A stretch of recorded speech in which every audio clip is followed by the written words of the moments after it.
Welcome to the Beyond the Burst podcast, your weekly deep dive into the gear that shapes the sounds. We're your hosts, Dave Lozon and Sean Finkler from Lozon Music in Canada. Each week, we'll be looking at the most exciting guitars, pedals, amps, and studio gear that crosses our path.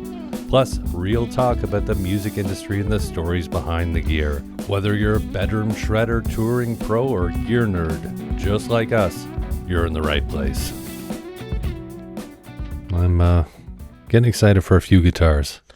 Yeah, there's some crazy stuff coming. Mm-hmm. Well, that, like we were just talking about, that Dirty Lemon Fade. Mm-hmm. The last one of those we had was like outstanding. So that's something to look forward to. But I'm really looking forward to some of the Fender custom shop stuff we've got coming. Yeah, me too. What's tops on your list of things I'm excited about right now? Yeah, we're just not the specific build, but particular thing.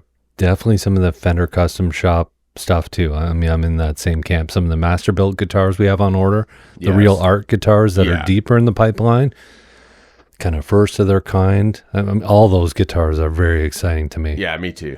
I'm super excited about that stuff. Hopefully it shows up. And we just never know how they're going to turn out, but I think we've eliminated the option for a bad build. We've eliminated all the tolerance for a bad build. So these are very good spec guitars, and the builders that are making them are all the best of the best, I think. Yeah, it's like kind of the right guy for the right job in a lot of those cases. But yeah, what you talked about kind of engineering the bad specs out of our builds. Like, we've built so many of these that you figure, oh, that's the one thing I didn't. And not that any of them are bad. That's not what we mean. But it's just like, oh, well, next time I would have changed this one thing. I would have, We're trying to get the best out of them possible, and that's always the goal, right? Yeah. And that's what we're going to talk about today. We're going to talk about some of the brands that we carry and what we like most about those brands, why we carry them, and the things that stand out that they do the best. Because we have a lot of brands. I mean, we carry, I don't know, a few dozen brands in total. And those are all hand-selected brands. Each one of them along the way, we've hand-selected them and made sure that they had their own unique spot in our inventory. So today, that's what we're going to look at. Yeah. I mean, it's interesting to think about. When we started back in the guitar business here in the early 90s, you're just getting back into, I was a teenager at the time, and you're just trying to get brands. You're trying to get anything to sell, and no one wants you to have the brands like any of the music stores in town. They don't want you to be able to carry anything. So you're trying to get specific brands, but really just anything. And then as it evolves over time, then as we grow, and we've grown, become super selective about what those brands are going to be, what you're going to choose to represent in the store, because there's only so much space, and the brands you have kind of say a lot about what you think is good, and it says a lot about your store. Yeah, absolutely. We should start this by talking about some of the legacy brands. So yeah, I think it's fitting that we talk about Gibson first, because they were the first guitar brand in the store. They were the first guitar brand in the store. And when we got back into guitars, the early 90s. Yeah. And so when I think about Gibson and what they do best, I immediately go to custom shop. Obviously, that's our focus here. But I think specifically about what they do at the custom shop. 59, 60, all the reissues, those are always really good guitars. Yeah. And so like what they do best is kind of going back to those classic models, trying to build those guitars from 58, 59, 60, and they at 61. That's kind of the era, the best era for Gibson that, everyone would agree on. But what they're doing best now is trying to replicate that era, I would say. Yeah, I agree. You get these lightweight mahogany bodies, the super resonant guitars. You actually get pretty good examples of vintage reissue guitars. So I think they're doing a really good job at that. And the other thing that Gibson's also doing a really good job at is with the made-to-measure guitars. So this is back to us engineering a good build, and we do our best to do that. I think some of the most collectible and interesting guitars down the road are going to be those one-off Gibson guitars. A lot of the ones that we've done too, total custom, hand-picked tops, finish that's photo referenced. So when they get it right, and I'm not saying they get it right 100% of the time, but when they get it right, it's some of the best guitars they can build. Sure, like that Daniel Lanois inspired Les Paul we've got. It's right incredible. Now. Look at it. The aging's incredible. It is. The feel of the neck. I don't know why that neck just feels like, it's ultra heavy age, so there's finish missing on it. But the carve, everything is like that's a perfect guitar, and a perfect kind of future collectible guitar. So Yeah, they're definitely executing at a high level. And if you want to see something bad about Gibson, which I don't necessarily, but what the more future leaning modern attempts they make usually fall flat compared to sort of the vintage reissue stuff. right. That's definitely what they do the best is a vintage reissue and some of the made to measure stuff. On to another legacy brand, a brand that we love here too, Fender. And again, my mind instantly goes to, what do they do best? Fender custom shop guitars, team built and master built guitars that we've spec'd out, that we again engineered these perfect specs. Yeah. And a lot of times these guitars turn out to be pretty stunning and pretty special. Do. Yeah. They've sent us some absolute bangers, especially over the last couple of years. Yeah. Some like the quality level is very high. Yeah. The team built guitars is as good as anything that they put out. Like when you can get one that's just amazing. Yeah. It's funny, Fender being a legacy brand for sure, along with Gibson, but we didn't have access to Fender in this store until 2010. Yeah. I believe. Yeah. It hasn't been that long. No. I think one thing that they do really good at the Fender Custom Shop is giving you a menu. So a really good menu to go through and really be able to spec out something totally unique right to your spec. But beyond that, I would say they say yes more than anybody else. Wouldn't you agree? Especially at a master built level. Can you do this? Well, let me check with a master builder. Often the answer is yes. So I like that about Fender Custom Shop. Yeah. No, they're always saying yes. Yeah. Yeah. And then even at a team built level, there's some surprising options that we've been able to get on team built guitars, which, we're often surprised by that too. Yeah. Well, they agreed to that. They're going to use that. Okay. Yeah. Yeah. But they are easy to work with. They are easy to work with. They have a lot of options. Yeah. And they're open to new ideas, and especially at the master built level, like you said. Yeah. Those guys are really interested, I think, in trying new things too, the builders, because you can imagine there's a lot of Sunburst Strats and Butterscotch Tellys that get made. Yeah. A lot, like a shocking amount, so much that you probably never want to see another, Sunburst Strat. Yeah. When you're making Or they do a new take on it. I mean, we've seen that too, where it's like, oh, I didn't really think that this was going to turn out this way. Maybe a combination of the aging, the way it's sprayed. Sometimes we do see kind of newer interpretations of Sunburst, which is cool too. Definitely. But I guess what I was just getting at is that they're eager to do something different too. Yeah. They're always up for it. And there's nothing better than when we feed them a great idea and they execute it, spot on. And there's been, I can think of a dozen examples right at the top of my head of guitars that have come in where it's like, that's what I had in my head and they did it and it's perfect and it's great. So another legacy brand that's kind of come into the modern era, and I think they're doing an excellent job at the Fender Custom Shop. Now let's go to one of the last legacy brands we're going to look at here, Martin guitars. And I think kind of in tandem with Gibson, why is Martin important to us? Why is it important in the store? Why are people still buying Martins? It's leaning into what they did really well in that kind of golden era of guitar building, right? Sure, they're leaning into the history, but a lot of their models, even like newer stuff, are still very relevant. So it's a kind of an interesting thing. They're doing custom stuff as well. They're doing artist replica sort of stuff of artist guitars. Martin's doing a lot these days. They are, and I think what they do really well is that kind of still the vintage voice, vintage spec. They do a lot of torrefication now. They've moved into some golden era bracing on some of their new standard series. So I think they're able to replicate that vintage sound and vintage feel with more modern precision. So that's a really good quality, I think, of Martin, and why people are still buying them. Yeah. Oh, absolutely. And they're consistent. They are consistent. I think there was a time when, you'd play 6 D28s and they could be drastically different. True. Yeah. They could be totally one end to the other. Yeah. I don't feel like that's the situation anymore. I think they're executing that Martin guitar sound at a much more consistent level. Yeah, absolutely. The custom shop too. Martin Custom Shop. We've had customer orders that they've spec'd out that have turned out incredible. I think everyone, the people that got those guitars, they've been very excited and happy about those builds. Yeah, for sure. But stuff we've done too ourselves has turned out really well for custom shop builds. The CEO models, those higher end, really dialed in guitars.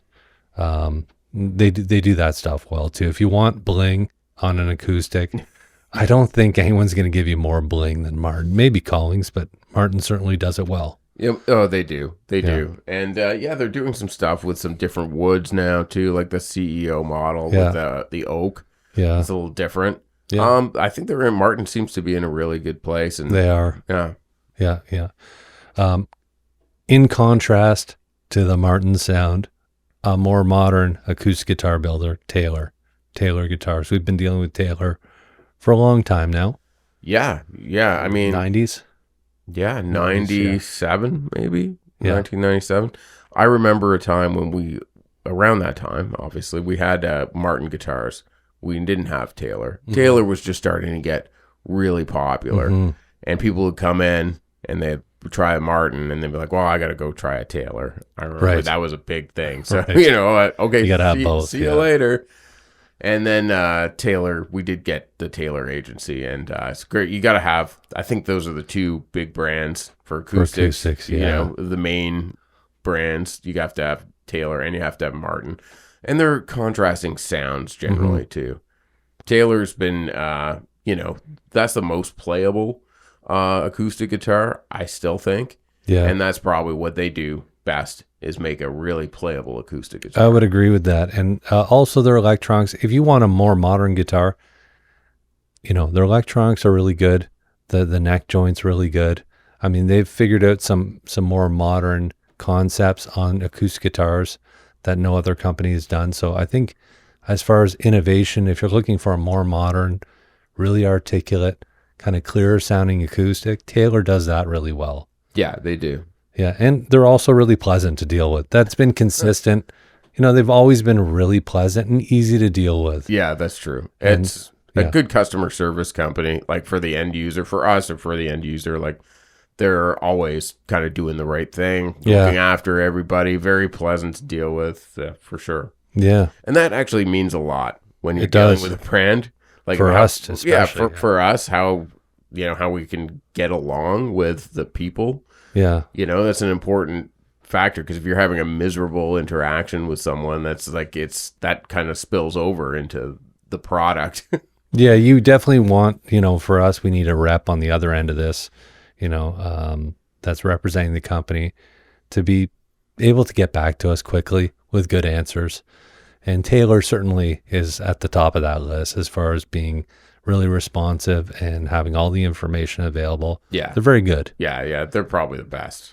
On to some of the smaller, more boutique builders. So Collings guitars, kind of a nice branch off from the Taylor. It's kind of the Taylor sound. They're clear, they're full, but they're much more limited. Sure. Well, here's an interesting thing. Like, you've got that Martin sound, and then we're talking about, customer coming in wanting that Taylor sound. You can contrast those two.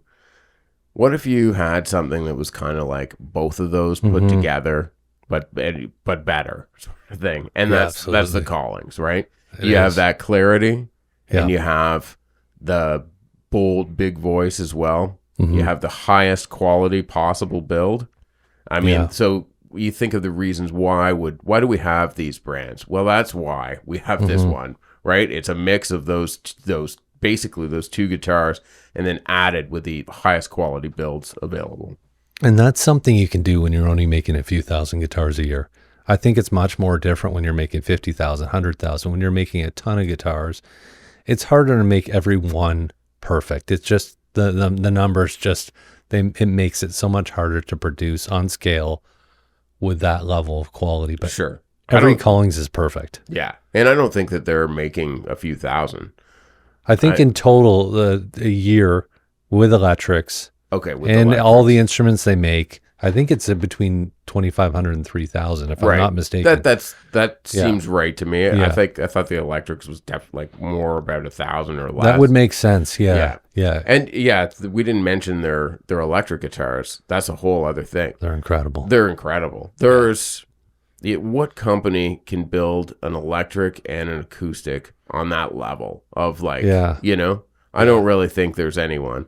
I mean, that's true. Their designs on the electric side are mostly, Gibson inspired, I would say. Yeah.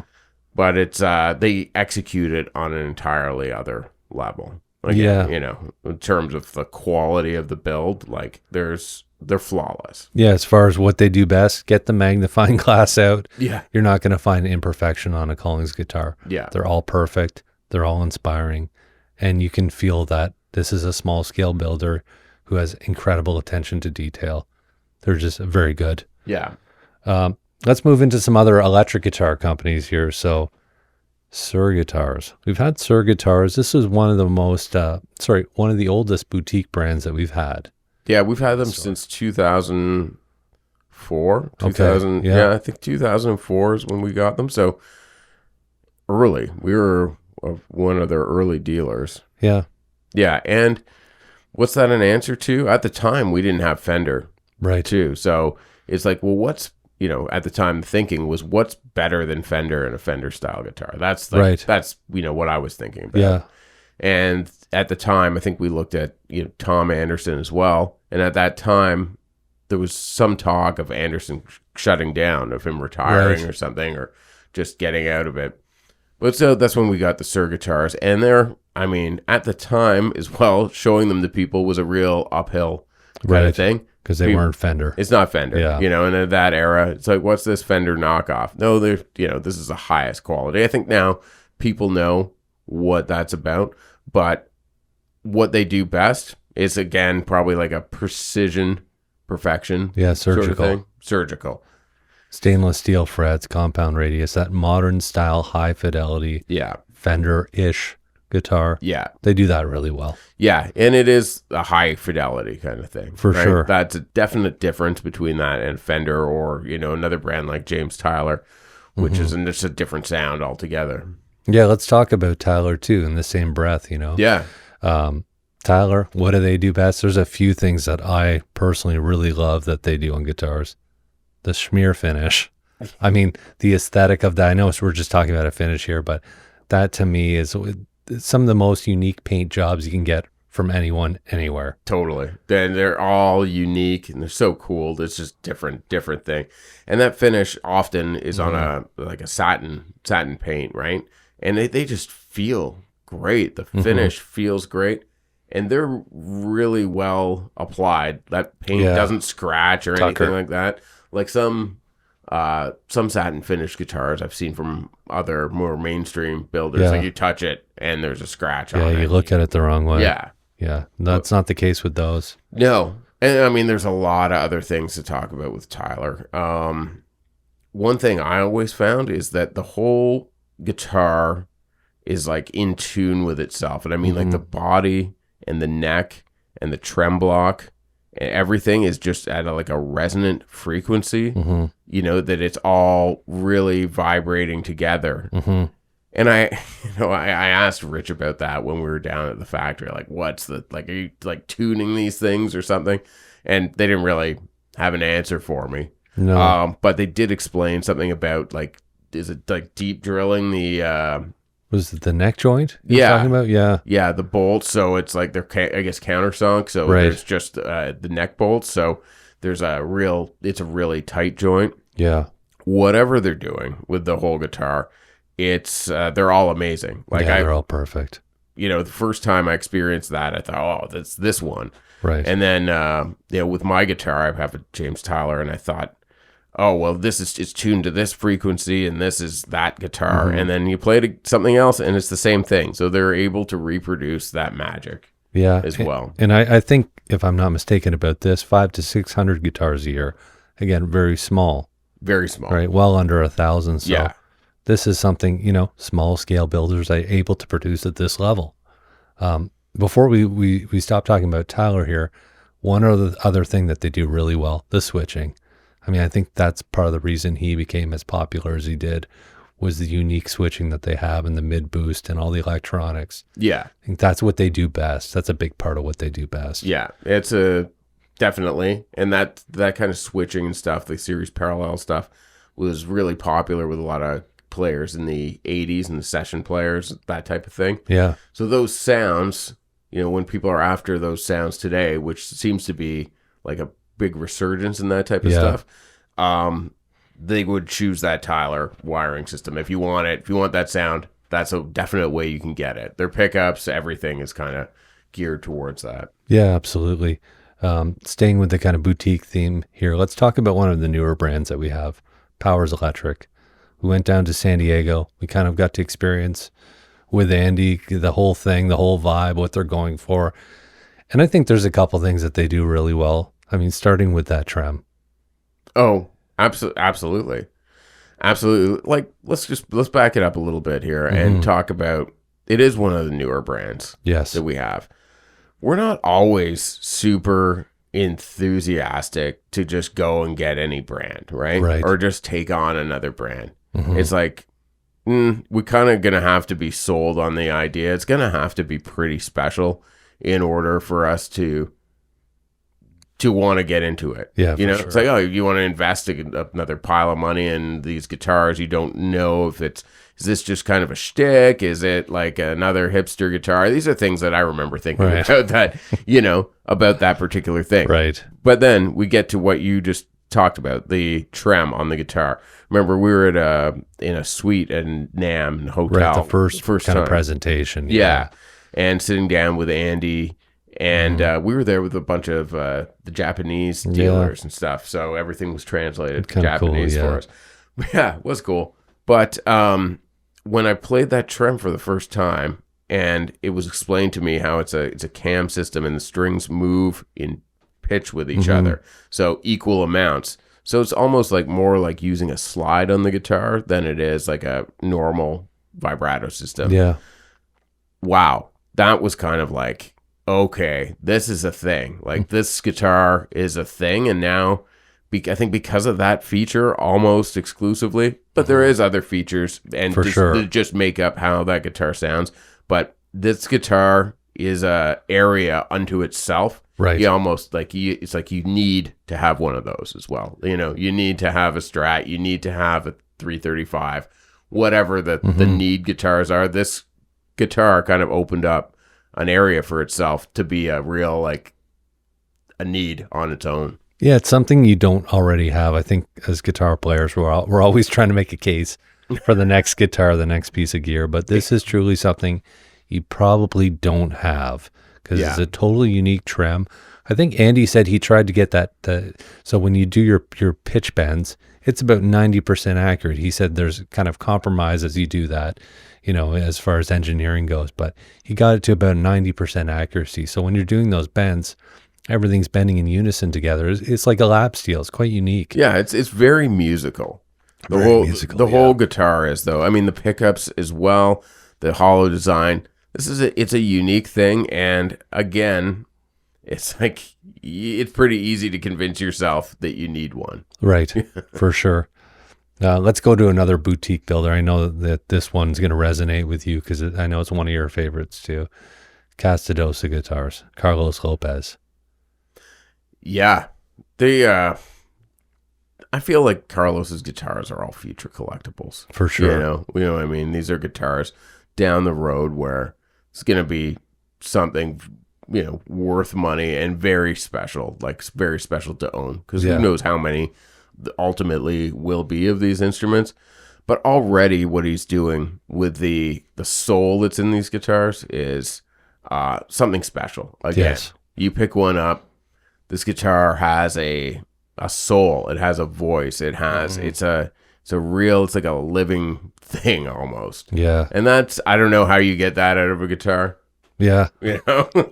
I mean, I think the last one we got in was serial number 300 and something. 344 maybe. Yeah, that's right. Yeah. Or that was yeah. Maybe a guitar or two ago, but Yeah. he's under, I think, still under 400 or around that range. So you think about that, he's been going since, I think, 2020, 2021, around that timeline. So Yeah. this is, again, this is as small as it gets. Carlos is making every one of these.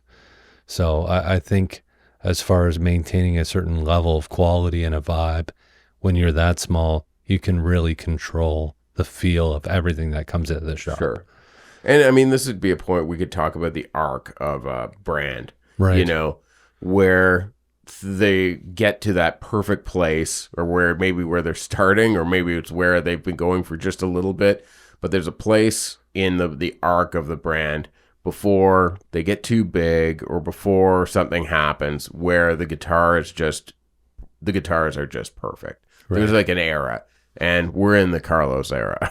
Yeah, and I get the impression that maybe that's how he wants to keep things. Yeah. I think he's probably living comfortably. He's got such a great setup. He's got great life and kind of the right people in his orbit.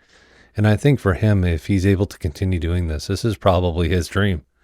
You know, just make really inspiring instruments. Right. And I think that's pretty cool because you don't often see that. You always see the growth story where they want to conquer the world.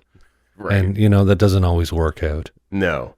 So one growth story of a company that wants to conquer the world, but I would say is still in many ways a boutique company, PRS Guitars. Boutique.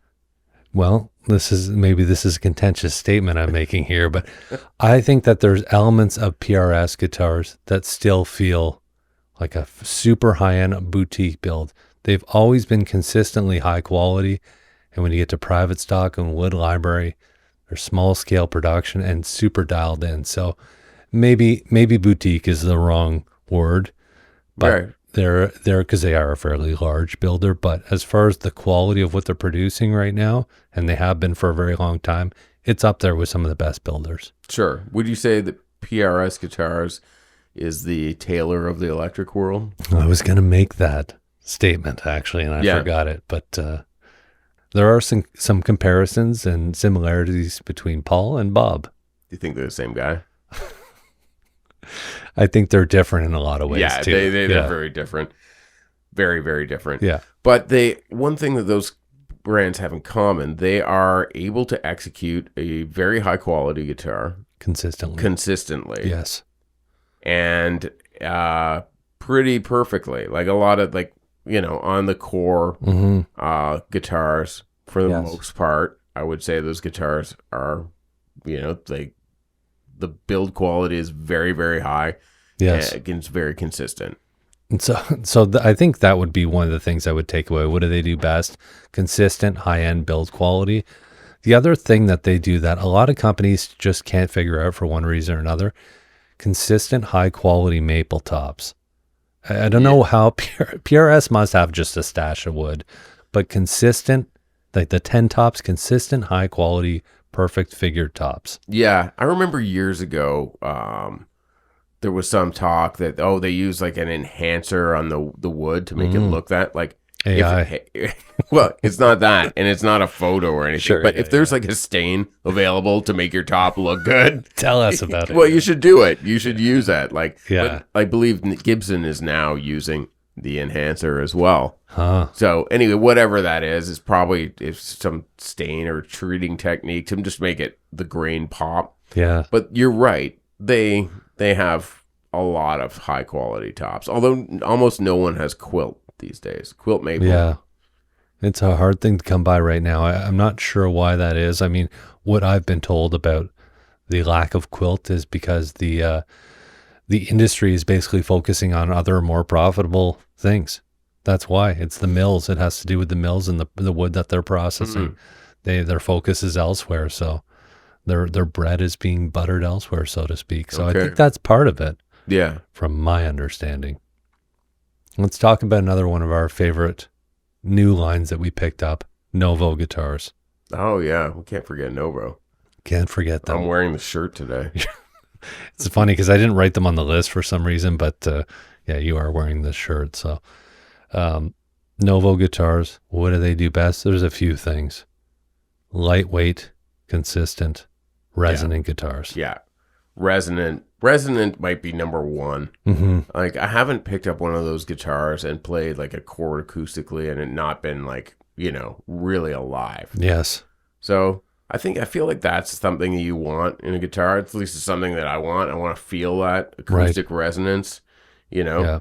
Also, neck carves are great. They're super play. Like they just, it's thought out, obviously. Like there's some magic zone that, I think that is comfortable to a lot of people. Yeah. And they offer a couple of necks and they're both actually really playable. They figured that out. So good for them they haven't made it too complicated as far as what they do. They've kind of stripped that menu down. And I think every Novo guitar feels really good. Obviously using the tempered pine, tempered or roasted maple necks, that part of the formula makes every guitar really good and really light. Yeah. The Idris model, the Strat style guitar, that I feel is one of the most underrated Strats style guitars that's available out there. Like it smokes. You put that in a room with your Fender custom shops, with Sirs, with Tyler, with like anything, and it's going to hold its own. And it might be the one you come out with. It's shocking. That's not the guitar that I really thought about when I think about that brand. I think about the Cirrus J with the offset style guitar. But the Strat style guitar, like look out. Like that guitar, it is a sleeper, it's really underrated, I would say. Yeah, I would agree with that too. Let's talk about one more guitar brand until we move on to a couple amp brands we should talk about here too. I wanted to separate this one a little bit because it's the only Canadian brand that we carry. Boucher guitars. Boucher guitars. Yeah. They're excellent guitars. They're kind of like, if I want to compare them to anything, the closest comparison I have is Collings. They are Collings-esque. And, if that's what the comparison is, you're building a pretty good guitar. Sourcing the Adirondack spruce themselves, I think, is a big part of that formula. Everything they have is Adirondack spruce top, and that's really smart. And a lot of them are torrefied. Yeah. And Robin is sourcing that wood himself, and he's in there. He's got the connections. He's got he's at the mill, right? Getting this wood directly. Yeah, he was telling us a story about that. How he's kind of going through each I don't know if it's a pallet or each log, and really inspecting them and making the guys like, hey, bring that piece down from the top. I want to check it out. Yeah, and I need to make sure it's perfect. So. And he just knows what to find. Like he's obviously now, is he one of the best in the world at picking out guitar tops? He must be. Yeah. Well, he sells to everybody else, right? He sells Adirondack to the other acoustic makers. That's right. I did ask him. I said, "Do you keep the best stuff for yourself?" And he says, "What do you think?" Yeah. I felt kind of dumb for asking that question. But. Of course. Yeah, their guitars are great. And so. They're making a guitar that's as good as a Collings. Yeah. It's less expensive than a Collings. Yeah. And it's made in Canada. Yeah. And I would say, what do they do best? They're really well balanced. They have clarity like you would expect from a Taylor. They're not too bright, but they're clear. They have that Martin low end and mids, tons of projection, but as a whole, really well balanced. Yeah. Like a perfect recorded guitar. Yeah. So. Yeah. And some of the tops that they're offering too, they've, I haven't seen anyone with like that master grade bear claw, wild Adirondack. Like it's just crazy stuff. Like, so that's something that you kind of only see with them at that level, like that. Like, I mean, it's amazing some of the wood that they're getting on their guitars. I think they said at any given time they'll have a dozen of those tops. So. I mean, that's not a lot when you think of the spectrum of being an acoustic guitar manufacturer. That's as small scale as it gets. Yeah, it is. Let's talk about a couple amp companies here. One of your favorites, Two Rock amps. What is it that makes those amps so special? Man, Well, I have a personal connection to it. Being that long before we had Two Rock here, like I'm a Two Rock amp owner, and my amp that I have, it's the Kimmock Signature. It's a tube rectified one. It's like the best amp I've ever heard in my life, ever played in my life. So that's what's special is they make stuff that sounds better than anything I've ever plugged into. Yeah. I haven't played a Dumble, so right. But in terms of like the dynamic response from these things and like just the tone, like if you like literally sometimes stop and like can't believe that I'm in the equation with the sound of my amp. Like that's me playing. Oh my God, it sounds good. Yeah. It's and what else is like that? Nothing I've ever experienced. So yeah, they're not cheap. No. But they gotta be the most responsive amps. Yeah. Are available. They're very percussive, and very clear, very open. Yeah. But percussive. Very just touch sensitive too. Yeah. Like what I've noticed is playing, with any of these amps, when you play with your fingers too, like there's a difference. There's a level of control, like instead of picking with a pick, but there's a level of control that of responsiveness from the amp's drive that you get with your fingers. That's really like shocking how much variety you can get from that. Yeah, it's wild when, an amplifier can feel like an instrument onto itself. Yeah. And I think that's what they do best. They give you something that's an extremely musical piece of gear. Absolutely. It is an instrument. In fact, if I had to pick between that and like, a great guitar, I would take my amp 100 times. A bad guitar will sound good through a great amp. Yeah. Yeah. Yeah. Let's look at some of the boutique amp companies that we carry too. So specifically from the distributor, Boutique Amps. Right. So they're a manufacturing company in California that has a number of brands under their wing, so to speak, right? Yeah, so they do Friedman, they do Soldano, Diesel. I mean, as far as what we're concerned with, they don't make Diesel though. No, they just distribute Diesel. Diesel. The Diesel's made in Germany. Yeah. So Friedman, I would say we don't do Marshall. I remember when I started here, we were still doing Marshall. The other thing I remember about that is how many times those amps were going out for service. And so I think in contrast to that, what does Friedman do the best? Well, if you're looking for a Marshall style amp, that's a lot more reliable and sounds really good. I mean, they do that. They do a lot of different flavors on that, but they do that very well. Yeah. Yeah, they do.